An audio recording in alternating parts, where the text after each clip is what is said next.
Olá, você que está assinando, você que está assistindo o nosso canal da Folha Dirigida, tudo bem? Seja muito bem-vindo ao nosso canal da Folha Dirigida. Hoje a gente tem uma transmissão, inaugurando uma transmissão especial aqui no nosso canal da Folha. A gente está convidando vários professores para corrigirem os nossos simulados. E meu nome é Fabrício Rubinstein, eu sou coordenador pedagógico da Folha. Então, toda vez que vocês encontrarem erros em relação aos editais verticalizados, em relação aos editais, provas anteriores, a culpa é toda minha, tá? Podem escrever lá para o saque da Folha reclamando de mim, mas enfim, sejam todos muito bem-vindos. A ideia hoje é a gente corrigir um dos vários simulados que nós temos na nossa plataforma de questões. Então, você que está assistindo, ou pela primeira vez no nosso canal, ou ainda não conhece a nossa plataforma do FD Questões, eu vou falar um pouquinho para vocês sobre o que é essa plataforma. Enfim, é uma plataforma que compõe aí o sistema Folha Dirigida de preparação. Então, a gente tem simulados exclusivos, a gente tem as provas anteriores, vocês podem resolver questões das disciplinas. E para começar esse trabalho, para a gente começar a divulgar um pouquinho dessa plataforma que muitos talvez não conheçam, para ajudar vocês a se prepararem para os seus concursos, a ideia foi a gente escolher um simulado, e a gente escolheu o simulado do TJ, do Tribunal de Justiça do Rio de Janeiro. E aí, qual é a ideia da gente? A gente, para apresentar esse simulado, a gente convida um professor, um especialista de uma das disciplinas que compõem esse simulado para fazer essa correção. Então, toda semana a gente vai chamar um especialista, toda semana a gente vai chamar um convidado especial para corrigir um desses simulados com vocês. A gente está começando com TJ, RJ, para o cargo de analista, sem especialidade. E ainda que você esteja treinando, ou enfim, você vai fazer para técnico, você vai fazer para uma outra área que não seja a área de tribunais, é legal você conhecer essa metodologia do FD Questões, é legal você conhecer a nossa plataforma, ver como é que ela funciona. Então, tinha algumas pessoas que estavam aguardando a live, estavam perguntando sobre material, né? Então, a gente não vai disponibilizar o material, mas a gente vai disponibilizar para vocês o acesso ao FD Questões. Vocês podem entrar no nosso site, na Folha Dirigida, procurar o nosso FD Questões, acessar. E hoje, dando início aí à nossa correção do nosso simulado para analista, a gente vai convidar um professor, Sérgio Gurgel. Tudo bem, professor? Tudo bem, Fabrício. É um prazer estar aqui, tudo ótimo. Prazer é todo nosso, muita satisfação em tê-lo aqui fazendo parte da nossa equipe de professores, de profissionais de alta qualidade que vem aqui nos ajudar e principalmente vem ajudar os futuros servidores durante a sua longa jornada aí na preparação rumo à tão sonhada posse. Hoje, professor, a ideia justamente foi convidá-lo para você corrigir as questões de direito penal e direito processual penal, que o pessoal também conhece como processo penal. Então, das questões que vão do número 45 a 55, isso. E para quem está chegando aí na transmissão, está meio perdido, entra lá no site da Folha, procura o FD Questões, vai se organizando, vai procurando o professor Sérgio e eu aqui, a gente está aguardando vocês localizarem o FD Questões, localizarem esse simulado, é o simulado número 3 de analista. Então, se vocês botarem na busca TJ, RJ e procurarem analista, judiciário, sem especialidade, número 3, vocês vão encontrar o simulado que a gente vai corrigir hoje. Se você não está encontrando, não se desespera, calma, tudo vai dar certo, fiquem tranquilos. E, professor Sérgio, a gente começa aí falando, queria antes que a gente começasse a falar dessa correção do simulado, enquanto o pessoal vai se organizando, vai procurando, vai reclamando que não está encontrando, o pessoal pode reclamar, não tem problema nenhum, faz parte, a gente vai aqui com paciência. Eu queria que você comentasse qual a importância dessas duas disciplinas, tanto o direito penal quanto o processo penal, para esse concurso que vai vir aí, né, ele foi adiado, né, a aplicação das provas, mas eu queria que você comentasse sobre a importância, o que é mais importante nesse estudo aí para essas duas disciplinas. O processo penal sempre foi decisivo para o TJ, né? Eu já acompanho os alunos há muitos anos no Tribunal de Justiça. É uma satisfação enorme caminhar pelo tribunal, pelos corredores, pelos cartórios, encontrar meus alunos ali, né? E eles sempre falam, professor, eu eu fiz uma pontuação muito boa, eu acertei todas as questões, ou então eu só errei uma. Que a gente quer que o aluno acerte tudo, né? E hoje em dia a disputa é tão grande, a concorrência é tão grande que a preparação é para isso, é para o aluno gabaritar, não é para ele ir bem. Não adianta, né? Fui bem, mas não passei, não adianta. E aí, para a gente garantir essa vaga, é importante acertar tudo ou quase todas as questões de processo penal. Eu falo quase todas porque às vezes vem aquela questão do além, aquela questão que nem a banca examinadora sabe, né? É uma questão com falhas e tal, a gente perdoa, faz parte. Mas é partir para acertar tudo. Legal, esse é sempre o objetivo. A gente tem reparado, inclusive aqui na Folha, a gente tem trazido algumas notícias para os nossos assinantes em relação a notas de corte, enfim, como é que foi para quem fez esse último concurso ainda em 2015, e a gente tem reparado que as notas de corte estão cada vez mais altas, então é necessário muita preparação, então tem muita gente, enquanto tem muita gente desanimando, também tem muita gente se preparando, e obviamente a gente sabe que em cima da hora fica tudo mais difícil, então quanto antes as pessoas puderem se preparar, e uma das formas de você se preparar é fazendo simulados, não é isso, professor? Exatamente, simulado eu acho fundamental, porque a gente trabalha com as possibilidades, aquelas questões que são as velhas conhecidas, as bancas elas não tem muita variação, nos concursos eles perguntam sempre as mesmas coisas, sempre. E para mim, nas minhas matérias, penal, processo penal, legislação especial, eu nem vejo variação quanto à banca. Se a banca for essa, o estudo tem que ser de um jeito. Sempre as mesmas perguntas. O Código de Processo Penal não muda por causa da banca examinadora. É legislação, é súmula, aqueles posicionamentos doutrinários dominantes. A gente já está muito acostumado a isso, né? Existe muita diferença hoje, professor, entre quem vai fazer o estudo para o cargo de técnico ou analista? Porque hoje a gente vai corrigir o simulado para analista, depois, para quem estiver acompanhando, tiver amigos que também estejam se preparando para o cargo de técnico, a gente também vai depois fazer uma correção de um simulado de técnico judiciário. E a minha pergunta, professor, é nesse sentido, se para direito penal, processo penal, a gente antigamente tinha aquela situação de noções de direito penal, noções de processo penal, né? Isso existe ainda hoje, essa diferença entre uma preparação para o cargo de técnico e preparação para o cargo de analista? Olha, eu vejo a diferença do conteúdo, a quantidade de temas. Porque a abordagem, eu não aposto nisso. Olha, quando eu entrar numa aula de técnico, eu vou falar da matéria de maneira superficial, e para analista eu vou aprofundar. Nenhum concurso mais é superficial. A gente tem que trabalhar forte mesmo. É sempre melhor pecar pelo excesso do que pela falta. Agora, é mais difícil concurso analista? Mas não pelo grau de profundidade não das questões. Eu vejo mais difícil porque tem mais coisa para estudar. Conteúdo de processo penal, cai penal, né? E essa inclusão do direito penal foi, assim, um duro golpe para o pessoal que não estava contando com isso. E é muita matéria, não é pouca, não. É muita matéria. Às vezes, quem não é da área, né, só conta, às vezes, os itens, mas quem é da área sabe que, de repente, cada item ali é um caminhão de coisa. Exato, e já foi um tempo. Eles colocam essa expressão noções de processo por força do hábito. Não tem noção coisa nenhuma. Teve um concurso do TJ, acho que foi de 2014, no Rio, que até um posicionamento do STJ foi cobrado, sendo que esse posicionamento sequer foi simulado. Assim, é um posicionamento naquele momento do STJ. Isso é noção? Isso não é noção. Isso não é noção. Isso é um conhecimento firme, sólido do processo penal. Exatamente. E a gente trabalha, é possível, porque quando eu falo isso, pode parecer que, então não dá pé para mim. Dá sim. Dá sim. Dá para o aluno que nunca estudou, não é da área, ele consegue. Fazendo o estudo correto, ele consegue. Legal. Bom, acho que já deu tempo para quem estava aqui, com certeza já conseguiu chegar, encontrar aí o nosso simulado, que ele está na nossa plataforma, no FD Questões.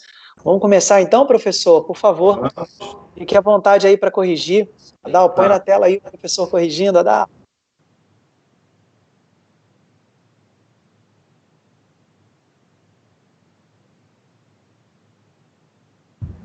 Ok. Vamos lá. Você viu que eu sou uma sumidade em computador, né?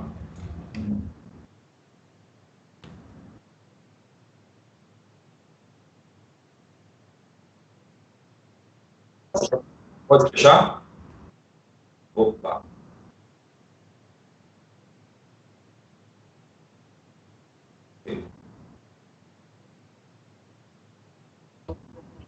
Tá ótimo, então. Vamos lá. A primeira questão é a 45. Nós começamos com direito penal, né? Essa primeira questão, ela diz assim: marca alternativa incorreta. Eu vou comentar item por item, não vou me alongar muito, senão a gente vai ficar aqui a noite inteira. Não é esse o objetivo, né? Aqui é para a gente fazer um treinamento, uma revisão rápida da matéria, mas eu vou comentar item por item. Diz assim: marca incorreta. Crime próprio exige uma qualidade ou condição pessoal do sujeito ativo. Ok. O crime próprio é aquele crime em que o legislador faz referência à pessoa do autor. Então, o peculato é um crime próprio, porque só pode ser praticado pelo funcionário público. O crime de infanticídio é um crime próprio do 123, porque há uma exigência, uma condição do autor, é a mãe. Você tem um patrocínio infiel, que só pode ser praticado pelo advogado, e por aí vai. Crime permanente é aquele cuja consumação se prolonga no tempo. Ok. O crime permanente é diferente do crime instantâneo. O crime instantâneo, você consegue precisar o momento da consumação e ali ele se esgota, acabou o crime. Em dado momento, ele se consuma, fechou. Agora, o crime permanente, a consumação se prolonga. Então, o sujeito gera uma situação que, enquanto ela for mantida, vamos dizer que o crime estará sendo praticado. Ok, existem vários crimes permanentes espalhados pelo Código Penal e pela nossa legislação especial, por exemplo, e é muito fácil, às vezes, identificar pelo verbo guardar, portar, ter em depósito. Enquanto o sujeito estiver guardando, enquanto ele estiver portando, ele vai estar cometendo um crime. Bem, o crime de extorsão mediante sequestro ele é sempre usado pela doutrina como exemplo de crime permanente, né? O crime habitual exige a prática reiterada do comportamento proibido. Sim, crime habitual, o sujeito que não se confunde com crime continuado, muita gente confunde crime habitual com crime continuado, né? No crime continuado, o sujeito pratica uma série de crimes, e a gente considera como um crime só por uma pura ficção jurídica, porque, na verdade, o sujeito pratica um crime só. O legislador, no artigo 71, ele finge ter ocorrido um crime só para efeito de aplicação da pena. Agora, no crime continuado, no crime habitual, o sujeito pratica vários fatos, várias condutas que, quando analisadas isoladamente, vamos classificá-las como fatos atípicos, quando analisadas isoladamente. Agora, quando analisadas em conjunto, aí nós falamos que ficou configurado o crime. Então, é necessária a prática reiterada daquele comportamento. Temos aí um crime também muito famoso como exemplo na doutrina, que é o crime do artigo 205 do Código Penal, que é um crime contra a organização do trabalho, em que o núcleo é exercer. Exercer exige habitualidade. Se o sujeito realiza aquela atividade de forma esporádica, não se configura o delito. Bem, na letra D, diz: crime de ação múltipla pressupõe divisão de tarefas entre diversas pessoas. Essa é incorreta. Eu vou marcar aqui, ó. Essa é incorreta. Crime de ação múltipla é o mesmo que crime de conteúdo variado, também conhecido como tipo misto alternativo. É aquele crime em que o legislador ele dá duas ou mais formas do cometimento. Temos aí como exemplo a participação em suicídio, induzir ou instigar, ou prestar auxílio, que esse crime até é bastante importante pela alteração que sofreu no final de 2019, né, que se fala em automutilação agora, mas assim, sempre foi um exemplo constante da doutrina. Quando o legislador fala do tráfico também, tráfico de drogas, só no caput do artigo 33 da Lei de Drogas, nós encontramos, se não me engano, 18 verbos ali. Então, o legislador, ele te dá 2 ou mais formas do cometimento. E aqui foi dito o seguinte, que o crime de ação múltipla pressupõe a divisão de tarefas, quer dizer, 2 ou mais pessoas envolvidas no crime. Não, aquele crime em que o legislador exige 2 ou mais pessoas envolvidas, nós vamos chamar de crime plurissubjetivo ou crime de concurso necessário.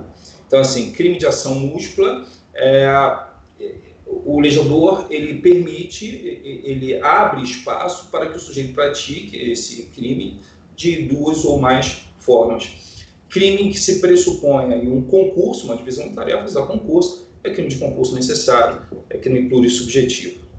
Bem, crime de mão própria só pode ser praticado pelo agente pessoalmente. Sim, é o crime de mão própria, como exemplo também clássico. Eu sempre uso os clássicos porque os examinadores vão usar os clássicos, né? Os examinadores, eles leram os livros que nós compramos também.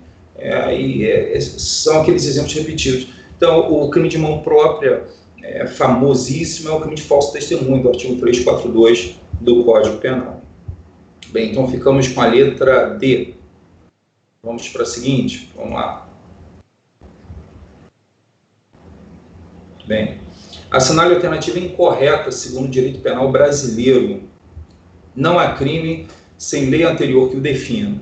Não há pena sem prévia cominação legal. Então, isso aí é a introdução do direito penal, em que nós pegamos aí o artigo 1º, que parece que o legislador, ele justifica a sua existência assim, porque em obediência à Constituição da República, a Constituição, no artigo 5º, inciso 39, diz que não há crime sem lei anterior que defina uma pena sem prévia cominação legal. Então, a gente não pode, o Estado não vai ter direito de punir sem que haja previsão daquele fato criminoso na legislação e que essa lei esteja em vigor. Por isso, se fez necessário o Código Penal. E aí o legislador, no artigo 1º, ele já dizendo isso, não há crime sem lei anterior que defina, não há pena sem prévia cominação legal.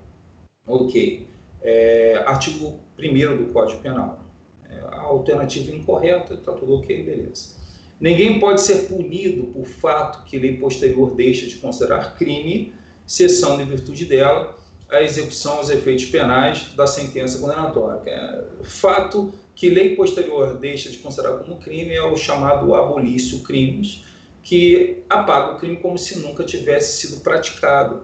O abolício crimes é uma causa de extinção da punibilidade prevista lá no artigo 107 do Código Penal. Então, o legislador coloca a regra, essa norma lá no artigo 2º e reforça lá a natureza no seu artigo 107. Bem, ninguém pode ser punido pela lei que deixa de considerar como crime uma lei mais benéfica, aliás, não existe benefício maior do que esse, apaga o crime como se nunca tivesse sido praticado. Por isso que se diz, cessando em virtude dela, execução dos efeitos penais da sentença condenatória, apaga tudo. Então, o efeito principal, a obrigação de cumprir fielmente a pena aplicada na sentença, o nome lançado no rol de culpados, os maus antecedentes, a reincidência, tudo isso se apaga, está lá no artigo 2º. De vez em quando as bancas examinadoras falam assim, apagando os efeitos penais e civis, aí é a armadilha que nós já estamos carecas de saber, né? Não, só os efeitos penais. C. Considera-se praticado o crime no momento da ação ou omissão, no todo ou em parte, bem como onde se produziu ou deveria produzir-se o resultado. Essa está errada. Isso aí é o velho truque, eu falo que é o velho truque da confusão entre os artigos 4º e 6º do Código Penal. Se você quer saber o tempo do crime, quando que o crime foi praticado, você olha para o artigo 4º. Se você quer saber onde o crime foi praticado, você olha para o artigo 6º. O legislador, no artigo 4º, ele contempla a teoria da atividade. Ele diz que considera-se praticado o crime no momento da ação, da omissão, ainda que outro seja o momento do resultado. Então, ele desprezou completamente o resultado. O que interessa é o momento da ação ou da omissão. Em outras palavras, o que interessa é o momento da conduta, teoria da atividade. Agora, quando ele trata do lugar do crime, no artigo 6º, embora ele use uma redação parecida, e por isso que as bancas cobrem, a gente está fazendo isso aqui, né, ele não consagra a teoria da atividade, ela diz, considera-se praticado o crime no lugar da ação da omissão. Se eu quero saber o momento, eu olho para o artigo 4º. Se eu quero saber o lugar, eu olho para o artigo 6º. Então, o artigo 6º fala, considera-se praticado o crime no lugar da ação da omissão, bem como, não é o ainda que, bem como o lugar de onde foi ou deveria ter sido produzido o resultado. E a gente chama isso de teoria da ubiquidade. Coloca-se a conduta e resultado no mesmo nível, tá? Então, houve aqui uma armadilha já tradicional em concurso, a mistura, a confusão entre esses dois artigos. Considera-se praticado o crime no momento. Se estava dizendo no momento, eu devo pensar no artigo 4º, momento da ação ou da omissão, ainda que outro venha a ser o momento do resultado. E aqui está escrito bem como, onde, não. Aí misturaram os dois artigos, né? Misturamos aqui os dois artigos. Então, a letra C é incorreta. D. A lei posterior que, de qualquer modo, favorecer o agente aplica-se aos fatos anteriores, ainda que decididos por sentença condenatória transitada de julgado. Sim, lei mais benéfica, ela tem esse poder da retroatividade, e nada impede a retroatividade de uma lei mais benéfica, nada impede, nem mesmo uma sentença condenatória transitada de julgado. Eu costumo dizer para os alunos, se nem o trânsito julgado de uma sentença condenatória impede a retroatividade de uma lei mais benéfica, o que seria capaz de impedir, né? Nada. A lei excepcional, e essa lei posterior que, de qualquer modo, isso vem expresso no artigo 2º, parágrafo único. A lei excepcional temporária, que aí já envolve a norma contida no artigo 3º, a lei excepcional temporária, embora decorrido o período da sua duração ou cessadas as circunstâncias que a determinaram, aplica-se ao fato praticado durante sua vigência. Sim, porque uma característica da lei temporária, a lei temporária e a lei excepcional não são a mesma coisa, mas tem uma característica comum, por isso que elas são tratadas no mesmo artigo, a característica da ultratividade. O que significa ultratividade? O poder que uma lei tem de, mesmo após a sua revogação, continuar irradiando efeitos. Claro, irradiando efeitos para os fatos praticados durante a sua vigência, e não após, né? Durante a sua vigência. Então, toda lei temporária, toda lei excepcional tem ultratividade. Elas são automaticamente revogadas, elas não precisam de outras leis para a revogação, elas saem de cena sozinhas e elas, mesmo não existindo mais, continuam sendo aplicadas para todos os fatos que foram praticados na época da sua vigência. Então, isso aí, certinho. Vamos para outra. Quanto ao erro sobre elementos do tipo, é possível afirmar que erro de tipo é um assunto bastante perigoso nas provas em geral, qualquer prova, tem a turma de magistratura, MP, pessoal tem é um tema delicado. É um tema que às vezes eu brinco assim, é um tema maldito, né? Concurso de pessoas, erro de tipo, erro de proibição. E o erro de tipo, ele confunde muita gente com a regra contida no artigo 21, que trata do erro de proibição. E a gente tem que ficar muito atento com um joguinho de palavras, quando vem uma questão sobre erro de tipo, um joguinho de palavras, que a gente faz aqui, né, um trocadilho, para ver se pega alguém desatento. O erro de tipo é possível afirmar que, se acidental, exclui dolo e a culpa. Não, o acidental não exclui nada. O erro de tipo essencial, o que é o erro de tipo essencial? O erro de tipo essencial é aquele disposto lá no artigo 20. É aquele que recai sobre o elemento constitutivo do tipo. E o que é um elemento constitutivo do tipo? É aquilo que faz parte da descrição do tipo penal, aquilo que integra a descrição típica. Então, quando um erro recai sobre um elemento constitutivo do tipo, que a gente chama de erro de tipo essencial, o dolo é automaticamente afastado. Há uma possibilidade, se previsto em lei, do sujeito responder por crime culposo, mas por crime doloso nem pensar. Já o erro de tipo acidental, que é o erro de execução, o resultado diverso pretendido, o erro contra o nexo causal, o erro contra a pessoa, são exemplos de erro acidental. Ele não exclui nada. O sujeito, ele agiu com um dolo, ele dirigiu seu comportamento para a prática do crime e praticou alguma coisa, saiu fora do lugar, mas não é essencial. Então, se é acidental, exclui o dolo e a culpa, não exclui nada. Se evitável, exclui o dolo, mas não a culpa, ainda que o tipo não preveja a forma culposa. Calma aí, se evitável, exclui o dolo, o erro de tipo essencial, se evitável, exclui o dolo. Porque o erro de tipo essencial não importa se é evitável, inevitável, ele sempre vai excluir o dolo, beleza. Agora dizer assim, mas não vai excluir a culpa, mesmo que não haja previsão da forma culposa, eu não sei como. Como é que um sujeito pode responder por um crime culposo sem previsão legal? Aí voltamos à questão anterior, não há crime sem lei anterior que defina. Não havendo previsão da modalidade culposa, o fato é atípico. Então, uma condição para que o sujeito responda no erro de tipo evitável, vencível, que é o inexcusável, uma das condições é que haja previsão da modalidade culposa, né, em respeito ao princípio da reserva legal. Se evitável, exclui a culpa, mas não o dolo. Não, o dolo ele é automaticamente excluído no erro de tipo essencial, ele é automaticamente excluído. A culpa é que nós precisamos fazer aquela análise se o erro foi invencível ou vencível. Se inevitável, exclui o dolo e a culpa.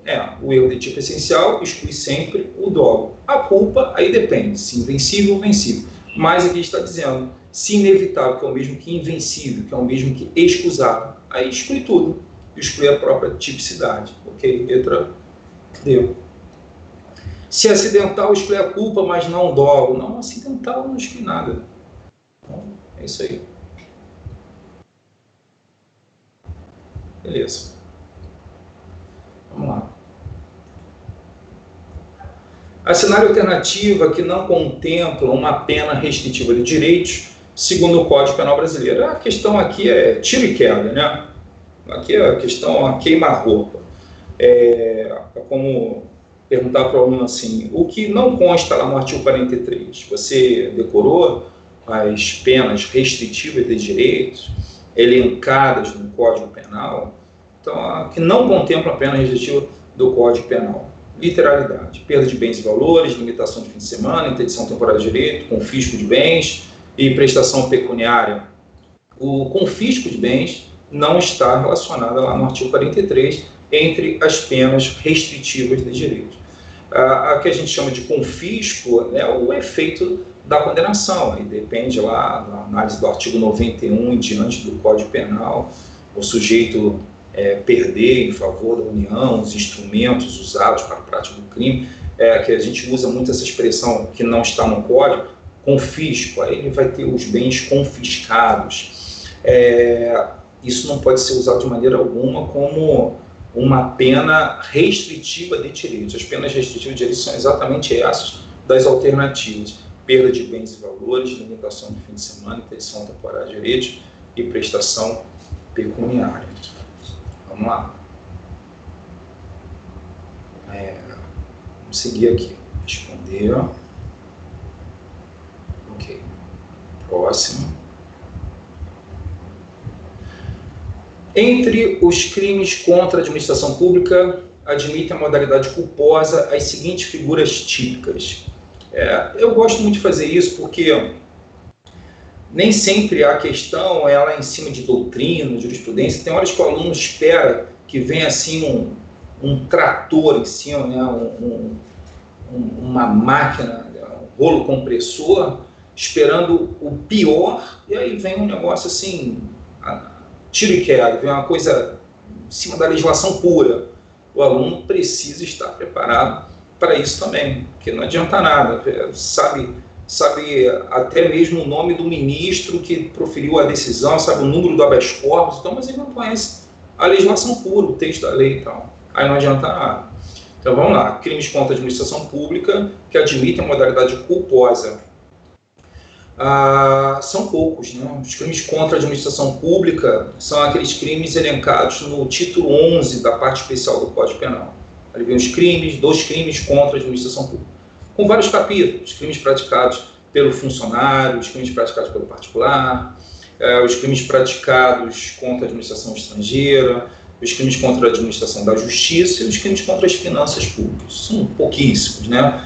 312 até o 359H, crime à beça. E nós vamos ter pouquíssimos crimes ali admitindo a modalidade culposa. 312, que é o crime de peculato, lá no parágrafo 2º, se admite a forma culposa, o peculato culposo, vem até essa rubrica marginal lá, né, o nome, peculato culposo. E o 351, que é o fuga de pessoa presa ou submetida a medida de segurança, que é o 351, em seu parágrafo 4º, lá está prevista a forma culposa também, somente esses dois, ou seja, todos os outros só com dolo. Então, vamos lá, patrocínio infiel do artigo 355, só com dolo. E arrebatamento de preso do 353 também, um crime doloso. Violação de sigilo funcional, 325, dolo. E evasão de preso, do 352. Fuga de pessoa presa, 351, admite a forma culposa. Evasão, não, do 352. Inserção de dados falsos, que é o crime do 313A, só com dolo. E sonegação de contribuição previdenciária. Sonegação de contribuição previdenciária do 337A, crime sensacional para ser cobrado, muito bom mesmo. Dá para a gente montar uma série de questões, a dica aí, estudem bem esse crime, sonegação de contribuição previdenciária. 337A é um crime que só admite a forma dolosa também. Fuga de pessoa presa, ok, 351, parágrafo 4º, e emprego irregular de verbas públicas, artigo 315, padrão, só a forma dolosa. Então, peculato e fuga de pessoa presa, letra E. Isso já foi perguntado 1 milhão de vezes. Eu venho ministrando aulas de direito penal para concurso público desde 1999. A quantidade de vezes que eu já encontrei essa questão não está no gibi, assim, já perdi a conta. E não vê cara, não vê coração. Isso daí cai para tudo quanto é concurso, tá? Tudo. Prova múltipla escolha, lá vem eles. É o, como dizia Maxwell Smart, o velho truque do crime culposo. Olha lá, o consentimento do ofendido, nos casos em que se apresenta como elemento essencial da conduta incriminada, constitui causa de exclusão da. Eu confesso aqui que o enunciado poderia até ficar mais claro, poderia ser um pouquinho mais claro, mas não invalida a questão. Quer dizer, o consentimento do ofendido, ele muitas vezes é de grande relevância para a prática de um crime. O legislador diz com o consentimento ou sem o consentimento. Por exemplo, o crime do artigo 124, o aborto com o consentimento. Porque o aborto sem o consentimento, conhecido como aborto violento, é o 125. Então, olha o consentimento fazendo parte da descrição, tanto no 124 quanto no 125. Né? Na violação de domicílio também, se você entra ou permanece contra a vontade expressa ou tácita de quem de direito, quer dizer, contra a vontade sem o consentimento. Então, quando é dado o consentimento nesses crimes em que o legislador exige a ausência do consentimento, vamos falar sem o consentimento do ofendido vai funcionar como causa de exclusão da tipicidade. Porque tipicidade, para que haja tipicidade, é imprescindível que o fato material, o fato da vida, se enquadre ao tipo penal. O ajuste exato, porque no penal não existe mais ou menos. O que aconteceu é mais ou menos não rola. Tem que ser exatamente o que está ali previsto. Então, se por um acaso eu entro na casa de um sujeito, porque ele me convidou, aceitando um convite, então eu entrei na casa dele com o consentimento, o fato é atípico. Vamos dizer assim, houve violação de domicílio, mas o consentimento funcionará como uma causa supralegal de exclusão da antijuridicidade. Não, o fato é atípico. Só seria atípico se esse fato se enquadrasse exatamente, ou seja, se a entrada ou a permanência tivessem ocorrido sem o consentimento. Não foi dado consentimento, afasta-se o tipo. Então, o consentimento ofendido, nos casos que se apresentam como elemento essencial da conduta incriminada, constitui causa da exclusão da tipicidade.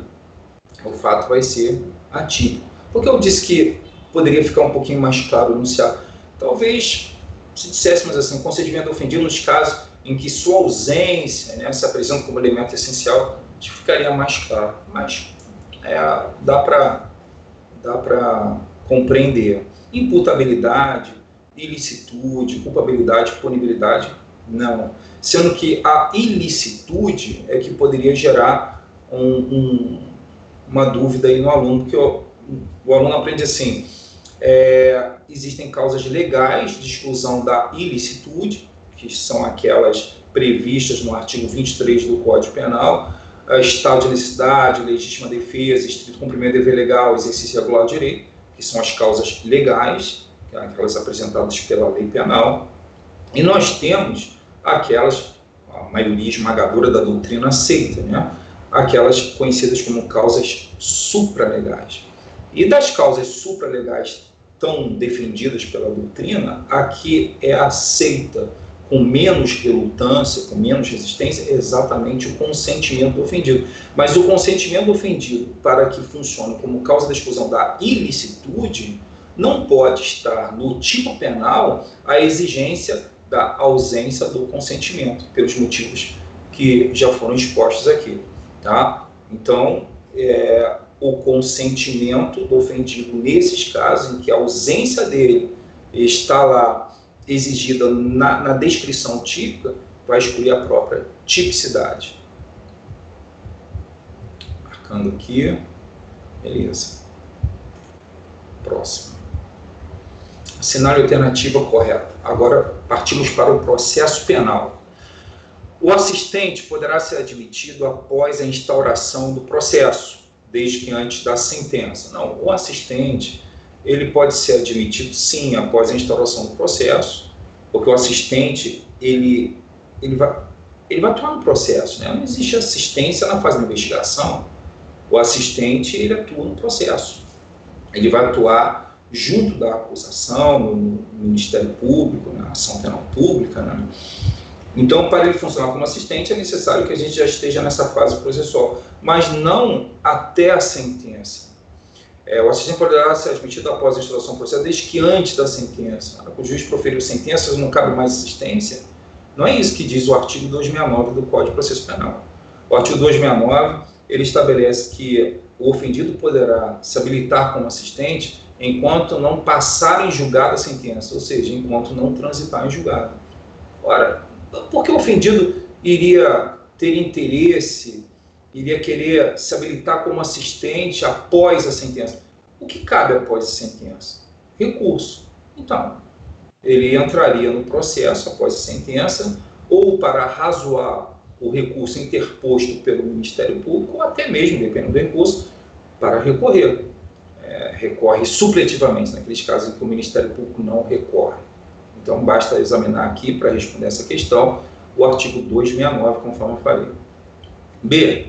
É válida a citação por edital de réu preso na mesma unidade da federação em que o juiz exerce a sua jurisdição. Não, não é válida, é nula. É a súmula 351 do STF, súmula antiga, a súmula que foi editada em 1964, muito velha, e que gera muita controvérsia, porque eu concordo com os autores que falam é nula a citação por edital de réu preso, independente dele estar na mesma unidade da federação do juiz processante ou em outra. Réu preso tem que ser citado pessoalmente, até porque o artigo 360 do Código de Processo Penal, ele foi alterado e exige, com essa nova redação, eu falo nova redação porque isso já tem o quê? Isso tem 20 anos, né? Sei lá, já tem muito tempo. Essa redação que não é original, essa redação do artigo 360, exige que ele seja citado pessoalmente. Mas as bancas não travam essa guerra, não, que a doutrina diz, a súmula fala que é nula, vai ser nula a citação por edital de réu preso na mesma, dando a entender possível uma interpretação contrária ao senso, se na mesma é nula e outra é válida. Grande parte da doutrina diz é nula em qualquer lugar, seja no território nacional, o juiz tem a obrigação de saber quem está preso. Ok, mas as bancas não fazem isso, não. As bancas perguntam exatamente como está na súmula. Foi o que nós fizemos aqui. É válida a citação por edital, repare, estamos contrariando literalmente a súmula. A súmula diz, é nula a citação para o edital de réu preso na mesma unidade da federação em que o juiz exerce sua jurisdição, súmula 351 do STF. A busca pessoal inclui bolsas e malas, bem como o veículo, que estejam na posse da pessoa, sendo indispensável o mandado judicial. Não, a busca pessoal dispensa a expedição de mandado. A busca domiciliar, aí é diferente, aí só com mandado judicial. Tá? Isso está lá no artigo 244 do Código de Processo Penal. Não é indispensável, é sendo dispensável o mandado de busca e apreensão. D. Quanto ao estado das pessoas, a observância das restrições à prova prevista na lei civil é uma limitação à liberdade probatória do processo penal. Ok, é isso aí.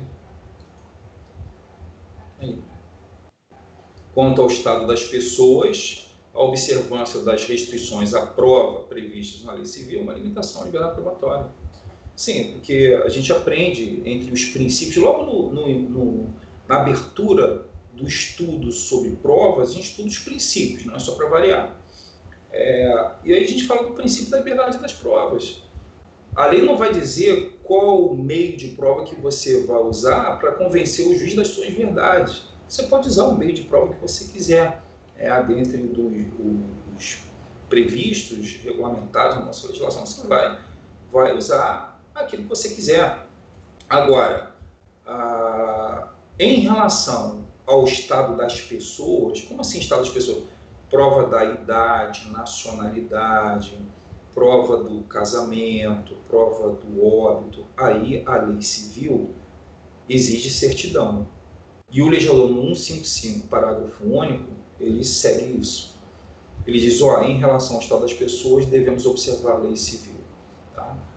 Então, eu não posso, se para eu abrir um inventário, eu vou dizer, fulano morreu nessa cidade, deixando herdeiros, bens, herdeiros, ele morreu, prova, certidão de óbito.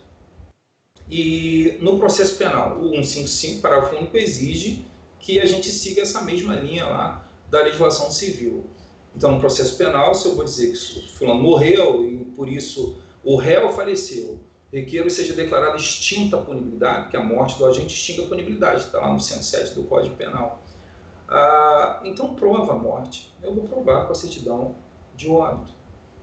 Então, vai dizer, o sujeito ele está pedindo divórcio, casado, que é o divórcio. Então, eu vou provar que ele é casado, certidão de casamento. E essa mesma maneira que se faz a prova no processo civil, o legislador no processo penal adotou também. Vai acusar o sujeito de bigamia, o Ministério Público está acusando o sujeito de bigamia, daquele contra eu sendo casado, contra o novo casamento, prova que ele é casado. Aí vai juntar lá fotografias do casamento, o pessoal jogando arroz, vestido de noiva, aquilo pode ser uma foto da festa junina, tem muito isso, festa junina, né? Isso não serve não, então vai juntar lá a certidão de casamento, ok? É nulo o inquérito policial se faltar a nomeação de curador ou indiciado maior de 18 e menor de 21 anos de idade. Não. Mas o artigo 15, ok, mas é porque o legislador, eu não posso esquecer disso, que é fundamental. O Código de Processo Penal é novinho, né? Nosso Código de Processo Penal foi feito ontem, 1941. E o Código Penal ainda vem, 1940. São códigos redigidos durante a Segunda Guerra Mundial, assinados por Getúlio Vargas. E não Getúlio Vargas, que voltou carregado pelos braços do povo, como ele mesmo havia profetizado. Não, Getúlio Vargas, ditador, Estado Novo. O nosso código, os nossos códigos são dessa época. E aí a gente tem que olhar com muita atenção. Tem artigos que não foram recepcionados pela atual Constituição, tem artigos que foram revogados tacitamente por outras leis. Então a gente tem que ter muita atenção, não é só olhar o dispositivo, tá escrito aqui, tá escrito, não está valendo. Como a incomunicabilidade do preso, lá no artigo 21, quando se fala em instauração de processo mediante portaria, auto de prisão flagrante, pelo amor de Deus, Então, esse negócio de ter que nomear curador para o réu menor, para o indiciado menor de 21, é porque, na época que isso foi feito, a maioridade civil era alcançada aos 21. Ele pode ser maior no âmbito penal, mas ele ainda é menor no âmbito civil. E aí precisávamos nomear um curador. Mas aí o novo Código Civil antecipou a maioridade, 18, e ficou em harmonia com o Código Penal. Tá? E esse dispositivo acabou perdendo completamente o sentido. Tá? Aí alguns falam assim para mim, poxa, mas não seria um menor de 18? Menor de 18 não vai ser indiciado, caramba. É nulo inquérito policial se faltar a nomeação de curador ou indiciado. Tá? Então, seria indiciado, ele tem 18 ou mais 8, né? Como é que o delegado iria indiciar um menor no inquérito policial, né? Então, é isso aí. Vamos lá para a próxima. Sobre prisão processual, assinale a opção correta. O flagrante impróprio é aquele que ocorre quando o agente acaba de cometer a infração penal. Esse não é o impróprio, né? Quando o sujeito é pego cometendo... Nós temos o artigo 302 que trata dos estados de flagrância. Quem pode ser preso? Você dá uma olhada lá no artigo 302. Quem se encontrar em estado de flagrância. Mas quais seriam os estados de flagrância? 302 e seus incisos. O sujeito é pego cometendo uma infração, quando acaba de cometer, perseguido logo após em situação que faz presumir, ou encontrado logo depois, com papéis, objetos, armas, instrumentos que façam presumir ter sido ele o autor da infração. Pois bem, a doutrina classificou essas hipóteses para fins didáticos. Então, se o sujeito for pego cometendo, ou no momento que ele acaba de cometer, a doutrina vai classificar isso aí como flagrante propriamente dito, que é o flagrante próprio, ou flagrante real. E aqui está dizendo, flagrante impróprio é aquele que ocorre quando a gente acaba de cometer, não, cometendo, acaba de cometer, é o flagrante propriamente dito.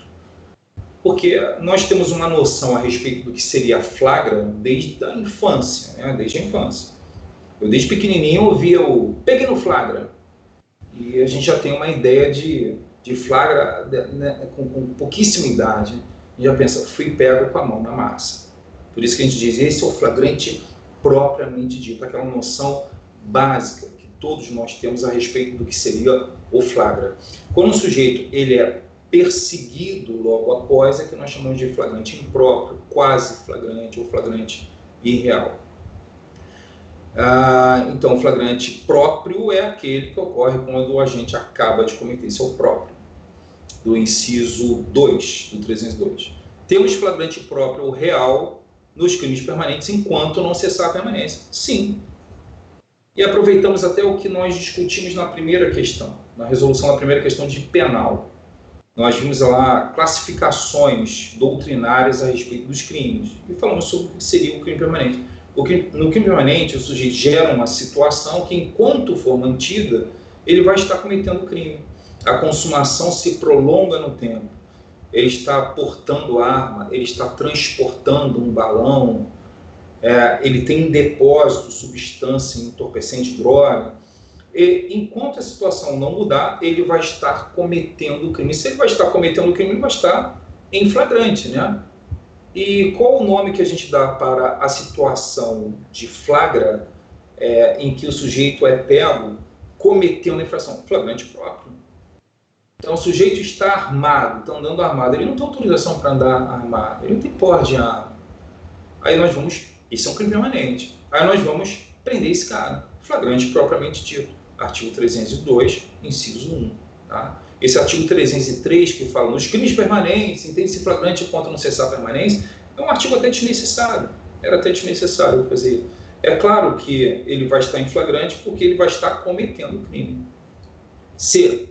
A prisão preventiva é cabível para a garantia da ordem econômica, da ordem pública, por conveniência da instituição criminal, para assegurar a aplicação da lei penal e para afirmar a credibilidade da justiça criminal. Não, para afirmar a credibilidade, isso não aparece no artigo 312. Você quer saber em que situação o juiz poderá decretar a prisão preventiva? Você vai ter que olhar o 312 do Código de Processo Penal e fazer a combinação correta ali. O que do 312 representa o fumus boniuris ou fumus commissi delicti E o que do 312 representa o periculum in mora, ou periculum liberdade. Aí você conjuga o fumus boniuris com o periculum in mora. Só que entre os pressupostos e requisitos da prisão preventiva que aparece no 312, não tem isso não, credibilidade da justiça criminal. Ainda bem, né? A prisão decorrente de sentença condenatória recorrível é cabível quando a gente não for primário ou não tiver bons antecedentes. Não, prisão decorrente de sentença condenatória recorrível nem existe mais. Eu já estou tanto tempo nessa estrada de aula que no início, quando eu dava aula de direito processual, não é nem no início, não, foi assim, até 2008, né, quando viu a lei 11.719, aquela grande reforma ao Código de Processo Penal, eu tinha que colocar no quadro, gente, vamos às prisões cautelares, flagrante, temporária, preventiva, prisão decorrente de pronúncia, prisão decorrente de sentença condenatória recorrível. Aí eu tinha que dizer, olha, a prisão decorrente de pronúncia é muito controvertida e tal. E a prisão decorrente de sentença condenatória recorrível também. Aí falávamos do posicionamento da doutrina e do posicionamento da jurisprudência, bastante massacrada pela doutrina e pela jurisprudência. Porque o Código, volto a dizer, de 1941. Então, na verdade, essas prisões decorrentes de pronúncia, decorrentes de sentença condenatória recorrível, elas contemplavam a maldita prisão automática. O sujeito foi condenado, primeiro instante, preso, salvo. O salvo não era para prender, o salvo era para soltar. Um absurdo. Como se houvesse uma inversão ao princípio da presunção da inocência. Assim, até a sentença em primeira instância, ele era presumidamente inocente. Aí, condenado em primeira instância, ele já era presumidamente culpado e se invertia a lógica. Agora, ele vai preso, salvo. Antes era, ele fica em liberdade, salvo. Aí, condenado em primeira instância, agora ele fica preso, salvo. Um absurdo, né? E ainda bem que isso foi extirpado do Código de Processo Penal. O artigo 594 do Código de Processo Penal, ele foi revogado expressamente. Tá? Então não existe essa prisão. O juiz pode até decretar a prisão preventiva no momento em que profere a sentença condenatória. Sim, desde que devidamente fundamentada no 312 do Código de Processo Penal. Que ele demonstra o fumus boniuris e periculum in mora, porque se não existir motivo, necessidade da prisão, o sujeito condenado em primeira instância continuará respondendo em liberdade, irá recorrer em liberdade. Tá? E isso aparece hoje bem claro lá no artigo 387, parágrafo 1º do Código de Processo Penal. Vamos lá, o 387 é que trata da sentença, e isso cai a rodo, né? A TJ não vai cair sentença? Claro que vai, sempre caiu. A prisão temporária pode ser decretada exclusivamente com base na gravidade abstrata do crime. Não, nenhuma prisão pode ser decretada com base na gravidade abstrata do crime. Se o crime é grave, prende. Isso não existe. A prisão, ela deve ser decretada com base na necessidade. É uma medida cautelar extrema. Ela precisa ser fundamentada sempre na necessidade. É dizer, por que prende? Porque o crime é de estupro, porque o crime é de homicídio. Isso não existe, simplesmente não existe.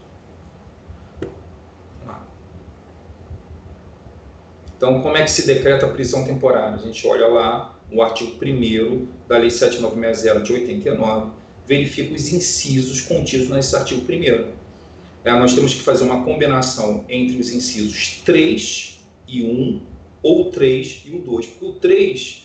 ele representa o fumus boniuris, e os incisos 1 e 2, eles representam o periculum in mora. Tá? Então, você precisa fazer essa combinação, como a gente faz lá no 312 para a decretação da prisão preventiva. Vamos à próxima. Estamos aí quase terminando. Sobre competência no processo penal, assinale a alternativa correta. Então, competência é um assunto quentíssimo, né? É aquele assunto que o pessoal fica em pânico.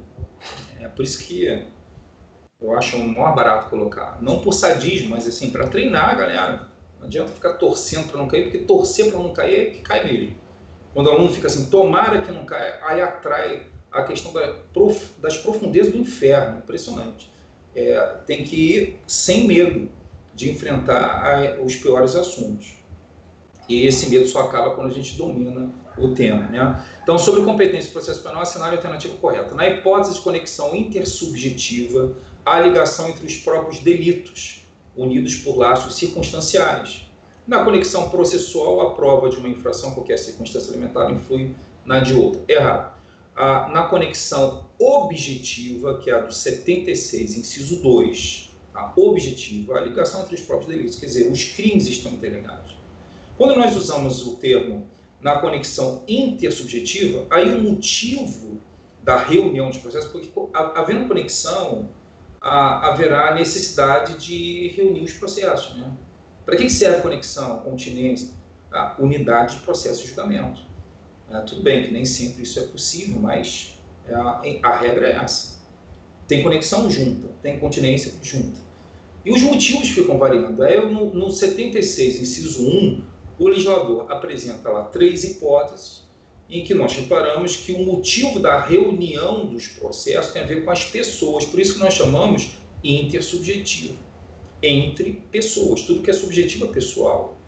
E aqui está dizendo, na alternativa, que há uma ligação entre os crimes. Poxa, então não é pessoal. E aquilo que não é pessoal tem natureza objetiva. Agora, a segunda parte certíssima, na conexão processual, a prova de uma infração, 76, inciso 3, perfeito. Não sendo conhecido o lugar da infração, a competência regular-se-á pelo domicílio ou residência da vítima. Não, o artigo 72 do Código de Processo Penal, ele diz que, não sendo conhecido o lugar da infração, a competência será firmada pela residência do domicílio do réu, e não da vítima.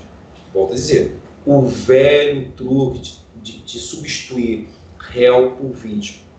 Fazem isso há muitos anos, tá? Sempre a mesma pegadinha.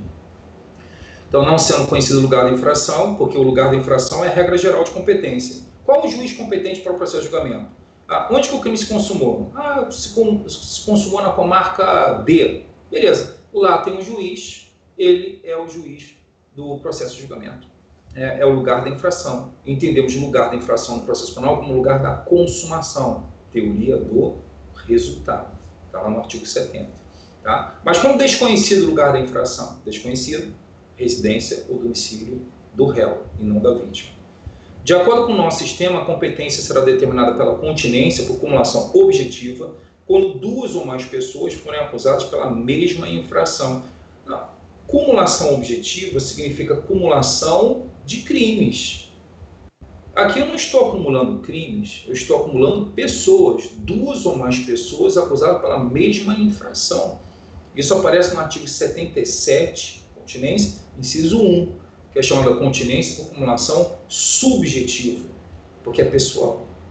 Você tem um crime só para 2 ou mais pessoas. Então é errado de novo, trocando aí o objetiva pelo subjetiva. Na vigência da atual Constituição, compete à Justiça Estadual o processo por contravenção penal praticado em detrimento de bens, serviços ou interesse da União ou de suas entidades. Correto. É a súmula 38 do STJ. Na vigência da atual Constituição, compete à Justiça Estadual o processo por contravenção praticado em detrimento de bens. É porque contravenção não interessa se atingiu bens ou interesse ou serviço da União. Os crimes, isso é da mais alta relevância. Olha, o sujeito praticou um crime, Justiça Federal ou Justiça Estadual. Depende. Se o crime atingiu bens, interesse ou serviço da União, ele vai para a Justiça Federal. Agora, se ele não atingiu bens, interesse ou serviço da União, aí vamos, por exclusão, Justiça Estadual.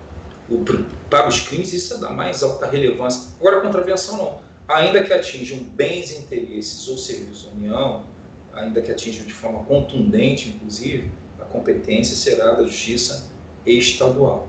Então, na vigência da atual Constituição, compete à estadual o processo de contravenção, mesmo quando a atingir bens, serviços ou interesse da União. Então, ok.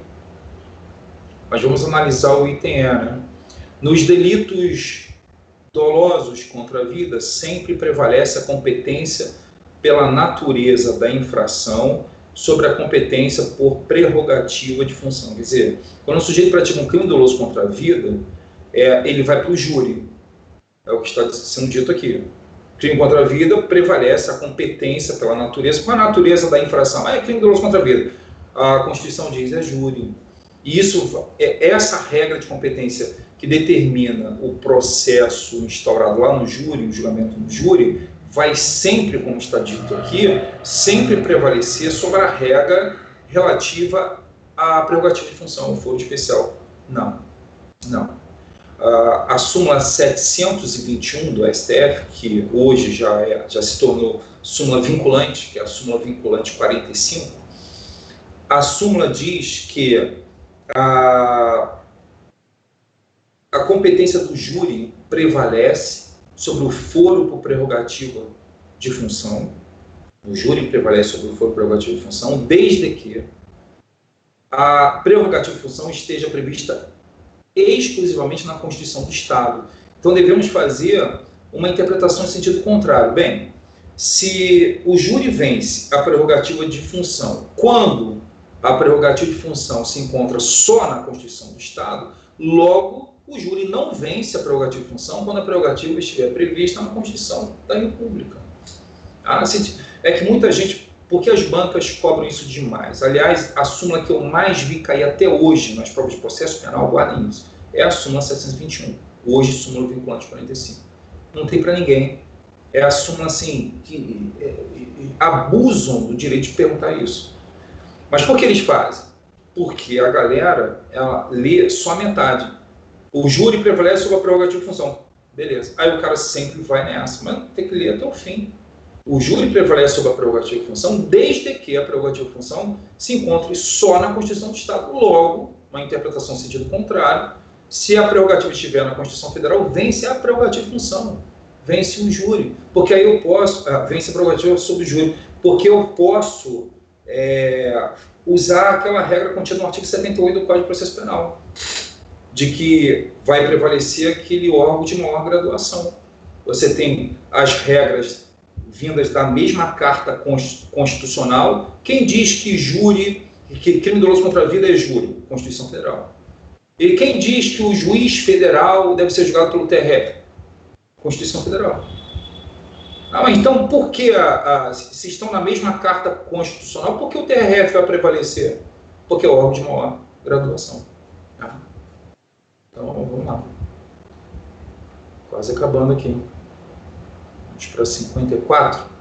No processo de julgamento dos crimes de responsabilidade dos funcionários públicos, isso é o procedimento especial dos crimes funcionais, que a gente chama. Esse procedimento que ninguém contava, né? O pessoal que estava estudando para técnico, por exemplo, não contava com isso, que cobrasse, usando o conteúdo programático antigo, mas acabou vindo até para técnico. O procedimento especial dos crimes do funcionário público, tranquilo, isso daí pega do 513 ao 518 do Código de Processo Penal. Então, o que se destaca nesse procedimento é a exigência de se chamar, de se oportunizar a defesa antes da instauração do processo. Quer dizer, é mais um caso de contraditório antes do processo, como acontece no procedimento especial da lei de drogas, como acontece no procedimento sumaríssimo, quando se apura uma infração de menor potencial ofensivo, né? A imposição da lei de se oportunizar a defesa antes da instauração do processo. É o que acontece aqui, no artigo 514 do Código de Processo Penal. O juiz não pode receber a denúncia, não pode analisar se é caso de instauração do processo ou não, sem antes ouvir o acusado. Então, vamos lá. Após o recebimento da denúncia, o juiz ordenará a notificação do acusado para responder por escrito dentro do prazo de 15 dias. Qual é? Aqui é uma questão de onde está o óleo, né? São os termos. Após o recebimento, não é recebimento, é autuação. Ele vai autuar. E aí que muita gente capota. Autuação é uma coisa, recebimento é outra. Eu ofereci a denúncia, aí o juiz autuou. Quer dizer, aquilo lá, aquela acusação está formalizada numa pastinha, tem número, está autuado. Aí ele vai notificar o acusado, o funcionário público, para que esse acusado venha apresentar uma resposta, ele venha apresentar uma defesa preliminar, que ele venha se defender do teor daquela acusação. E aí, depois dessa oportunidade do acusado se defender, é que ele vai analisar se recebe ou não. Então, o recebimento é o ato que determina a instauração do processo. Olha que absurdo. Após o recebimento, então, ele já instaurou o processo. O promotor ofereceu denúncia, ele recebeu, instaurou o processo. Aí ele vai dar a oportunidade do acusado se defender para decidir se instaurou ou não, ele já instaurou. Então, há uma confusão aqui no item A entre recebimento e autuação. Tá? Deveria estar escrito autuação, autuada a denúncia. B. Após o oferecimento da denúncia, o juiz ordenará a notificação do acusado ou oferecimento da denúncia, ok? Para responder por escrito, dentro do prazo de 10 dias, não, prazo de 15. Não posso confundir procedimentos aí, como da lei de drogas. Tá? Prazo de 15. C.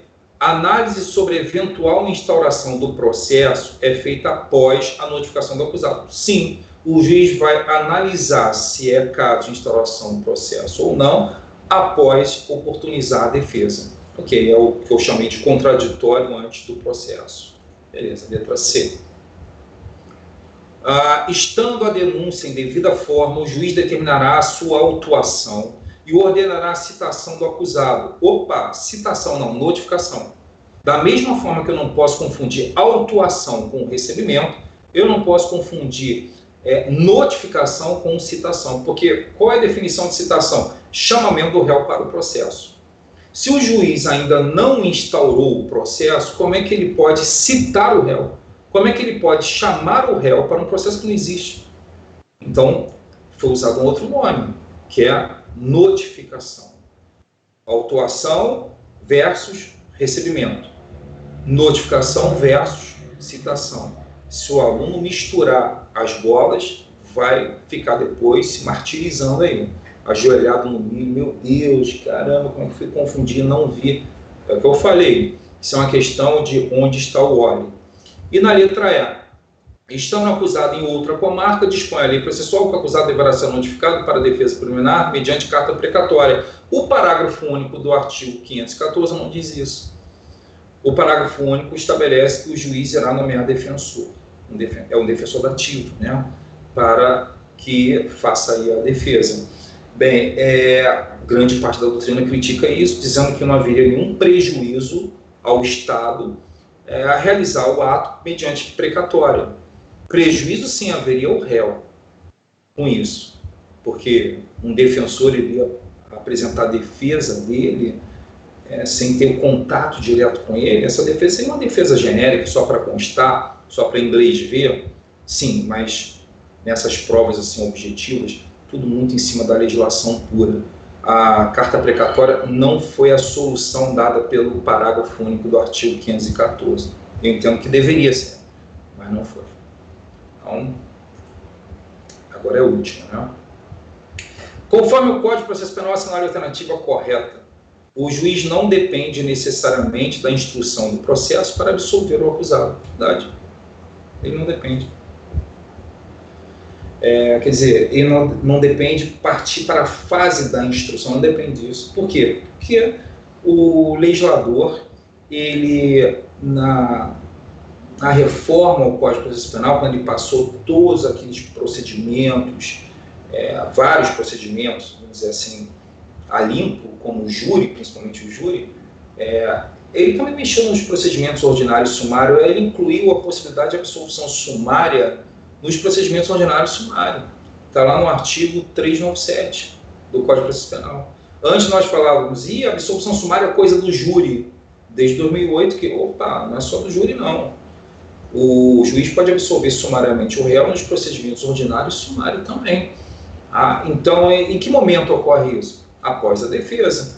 O juiz recebe a denúncia, cita o réu apresenta a sua defesa. Se não apresentar, o juiz vai nomear um defensor dativo para que possa apresentar essa defesa. E após a defesa, ele pode se dar por satisfeito e absolver o réu antecipadamente, que é o sentido da expressão absolvição sumária, uma absolvição antecipada, ou seja, antes mesmo da instrução. Ele já está convencido da inocência. Então, os motivos da absolução sumária, eu não cobrei isso aqui, mas vocês precisam estudar com muita atenção, tá? Os motivos, decorar isso aí. A tipicidade do fato, causa da exclusão da ilicitude, causa da exclusão da culpabilidade, exceto inimputabilidade, causa da extinção da punibilidade. E já viu lá, opa, estou convencido da legítima defesa, só sumariamente. Nos crimes hediondos, a concessão de fiança é medida de exceção e dependerá de decisão fundamentada da autoridade judicial. Aí está faltando um D, né? Nos crimes hediondos, concessão de fiança é medida de exceção e dependerá de decisão da autoridade judicial. Não, crime hediondo, concessão de fiança não rola. Por quê? Porque a Constituição veda expressamente, artigo 5º, inciso 42, se não me engano, os crimes hediondos, tráfico, tortura e terrorismo são crimes inafiançáveis. Como se não bastasse, o Código de Processo Penal, no artigo 323, repetiu isso, lá no que diz respeito à fiança, né, 323. E como se não bastasse, a lei dos crimes hediondos repetiu também, no artigo 2º, inciso 2, está lá na lei 8.072 de 1990. Que os crimes hediondos, tráfico, tortura e terrorismo são inafiançáveis. Então não tem fiança como medida de exceção, nem poderia, né, para abrir exceção, uma regra da Constituição da República. O militar será citado por mandado a ser cumprido pelo oficial de justiça. Não, o militar será citado por intermédio do chefe de serviço, artigo 358. Então ele tem um superior hierárquico, e é esse superior hierárquico que vai dar a notícia bastante desagradável, né? O juiz não poderá ouvir outras testemunhas, além daquelas arroladas pelas partes. Ele pode ouvir outras testemunhas, e o fundamento, eu posso indicar aqui o artigo 209 do Código de Processo Penal, que fala exatamente isso, que o juiz pode ouvir outras testemunhas, além daquelas arroladas pelas partes. Mas o fundamento está no princípio da verdade real, de que o juiz pode, de ofício, determinar a produção da prova para dirimir dúvidas sobre o ponto relevante. Bastante controvertido, assunto que dá pano para manga, mas estamos aqui no texto do Código de Processo Penal. Tá? A Lei Processual Penal contempla o sistema presidencialista no que diz respeito à inquirição das testemunhas. Não, a Lei Processual contempla o sistema do cross-examination. O sistema presidencialista, o sistema no qual o juiz filtra as perguntas, a pergunta é feita para ele, aí ele analisa aquela pergunta e repassa se julgar pertinente. Esse sistema perdurou no Brasil como regra durante muito tempo, né? Só que em 2008, o legislador, com a grande reforma do Código de Processo Penal, mudou essa realidade. Hoje, o nosso sistema é o sistema do cross-examination. Perguntas sendo feitas diretamente àquela pessoa que deva responder. Isso aparece lá no artigo 212 do Código de Processo Penal, fácil de verificar, mas o sistema do cross-examination, ele não aboliu o sistema presidencialista, ele apenas deixou o sistema presidencialista como medida de exceção. Então, a Lei Processual Penal contempla o sistema presidencialista, que diz respeito, não, contempla o cross-examination, a 212 do Código de Processo Penal. O sistema presidencialista ainda é adotado mais excepcionalmente, como, por exemplo, a pergunta formulada pelo jurado ao réu. O jurado quer fazer a pergunta, ele não faz diretamente, não é cross-examination, é presidencialista. Bem, então, letra A. Está aqui. Fechamos? Sim, fechamos. Beleza. Muito bem, professor. Beleza.